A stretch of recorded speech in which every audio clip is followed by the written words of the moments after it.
Imagine pouring your heart and soul into a company for over a decade, building it from the ground up, only to be stabbed in the back by the people you trusted most.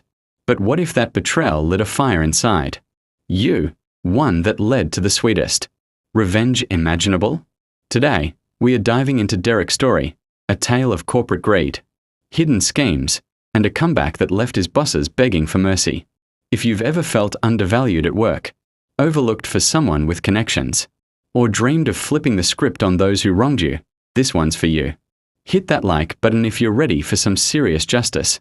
Subscribe for more epic Reddit revenge stories. And let's get into it, because by the end, you'll be cheering for Derek like he's your own best friend.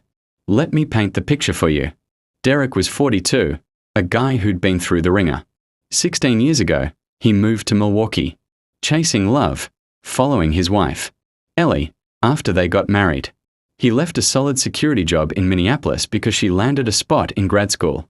They were young, full of dreams, building a life together. But 7 years in, it all crumbled. No big fights, no red flags, just divorce papers slapped on the kitchen counter. "We want different things," she said. It hit him like a freight train, leaving him crashing on his brother's couch, numb and directionless. That's when Riverton Manufacturing came calling. They were in chaos after a ransomware attack crippled their systems. Derek took the gig as a temp, something to keep his mind off the heartbreak. But he was damn good at it. These manufacturing folks knew machines inside out, but computers? They were dinosaurs, running on Windows XP, passwords scribbled on sticky notes. One wrong move, and millions in equipment, hundreds of jobs, poof, gone. Derek saw the potential and pitched a 5-year overhaul to the CEO, Preston Campbell. Preston bit, gave him the budget, and Derek dove in. For 3 years, he barely saw sunlight. He rebuilt the networks from scratch, trained staff, set up ironclad backups and fail-safes. When the Northeast blackout occurred, Riverton was the only facility in the region that continued to operate. The board took notice. Preston began dragging Derek to meetings, which tripled his budget. He built a team: Vanessa, his sharp right-hand woman; Lewis, the coding wizard who could hack through any glitch. From a 5-person help desk, they grew to a 30-person powerhouse, keeping 3 production facilities, running 24/7. Derek wasn't just IT anymore, he was the reason. Riverton could boast unbreakable deadlines to clients. At the 2019 Christmas party, Harrison Wells, the majority owner, shook Derek's hand. "You've turned us into a modern operation," he said, his grip firm, eyes gleaming with genuine respect. "We couldn't have expanded without your systems." Derek felt it deep in his chest, that warmth of belonging. After the divorce, this was his place, his purpose. Those servers weren't just machines. They were his. Not legally, but in every way that counted: the late nights, the breakthroughs, the quiet hum of the server room that soothed his restless mind. But cracks started showing last September. A consultant popped up unannounced, auditing the digital infrastructure Derek had designed himself. The guy asked basic questions, like he was testing the waters. When Derek pressed on about who authorized it, the consultant mumbled about the executive team and dodged. Then, Derek's access to board minutes vanished. "Server cleanup," the email said. Preston began canceling their weekly briefings, always with a polished excuse. At the New Year's leadership retreat, Derek overheard Harrison gushing about his nephew, Nathan, graduating from MIT. Brilliant with computers. Harrison beamed. Silicon Valley's fighting over him. Derek shrugged it off. He should have paid attention. The real gut punch came when Vanessa tipped him off. She'd been pulled into a strategic planning session Derek should have led. "When I mentioned your name, Preston changed the subject," she said, her voice low, eyes worried. "Something feels off, like they're planning around you." Derek brushed it aside, loyal to a fault, as Ellie used to say. But deep down, a knot twisted in his stomach. That familiar ache of being blindsided. Like the divorce all over again. Then, the lunch invitation from Preston. Maxwell's, white tablecloths, crystal glasses. The spot for wining and dining clients. Not firing loyal employees. Derek sat across from Preston, who cut into his steak with a smile. "Derek, you've been invaluable," he said, but his eyes didn't meet Derek's. "But we are going in a different direction. We need fresh perspectives, A vision for where tech is heading. Translation: cheaper blood. Someone who won't push back on dumb board decisions. Harrison's nephew, Nathan, is a fresh MIT grad in digital transformation. Derek's heart pounded, but he kept his face neutral. A sip of water to steady himself. Who's handling the transition? Preston looked relieved. No scene, no drama. 6 weeks. We'll announce after the quarterly all hands. Derek signed the NDA before dessert, shook hands, and smiled. I understand. Business decisions. But inside, rage simmered, hot and sharp, like acid in his veins. Back at his desk, he noticed his admin credentials had been downgraded. His name scrubbed from leadership emails. They'd planned this for weeks, maybe months. That night, sleep evaded him. Not just anger, though it burned, or fear of job hunting. No, it was the server logs from 3 months back. Unauthorized pokes from an executive. IP. Someone mining his documentation. His protocols, his contingency plans. They weren't just replacing him. They were stealing his brainchild.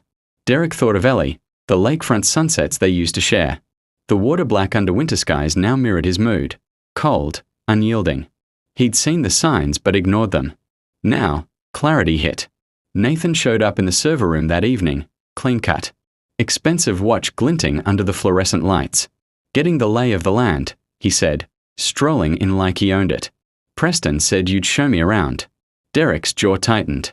Impressive setup, Nathan continued, eyeing the racks. A bit old school, but solid. Been reading your protocols. Thorough. I have ideas for modernization. The words dripped condescension, like Nathan was gracing him with genius. After Nathan left, Derek checked the logs. Nathan's top-level access was created weeks ago. He'd devoured Derek's work. Fury rose, but Derek channeled it. He texted Lewis, coffee at Joe's. 6:30 a.m. Over steaming mugs. Dark circles under Lewis's eyes. Derek laid it out. They're phasing me out. Lewis nodded. Guilty. They've been asking me to explain your systems. I'm sorry, man. Derek didn't blame him. Kids, mortgage. But then, what's your plan? It crystallized. They think everything's in the docs, but we know it's not. The proprietary tools, workarounds, patches not in manuals. Derek's genius. I'm not sabotaging, he said. But I'm not giving away what's mine. Lewis handed over copies of personal developments and loyal team intel. The announcement hit like a slap. Preston at the podium, Nathan smiling beside him. Exciting transitions. Derek's been instrumental. And we are grateful as he helps transition to Nathan's leadership. Murmurs rippled. The IT team looked gutted. Vanessa's eyes met Derek's, a nod of solidarity. Derek pushed back in a sit-down with Preston and HR. Diane. System sync. I developed it before Riverton. Licensed it. Ownership's mine. Preston shifted, uncomfortable. That was years ago. They stalled, offering a paltry $5,000 bonus. Then, betrayal deepened. Nathan scheduling job evals, fishing for criticism. Suppliers are confused by new deals transferring. Derek's integrations to Nathan's buddy startup. Access revoked.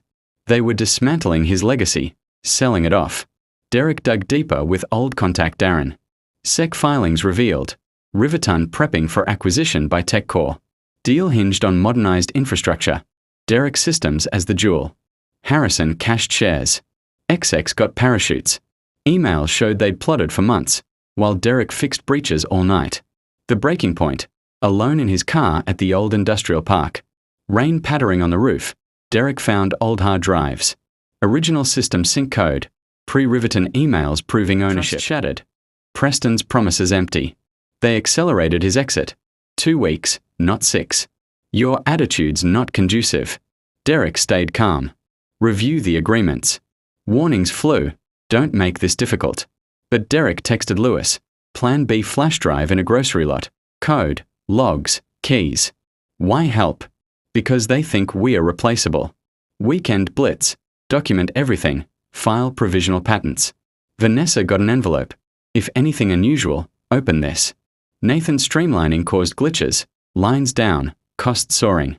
Derek set up offsite servers. Updated system sync with license expiration in 8 days.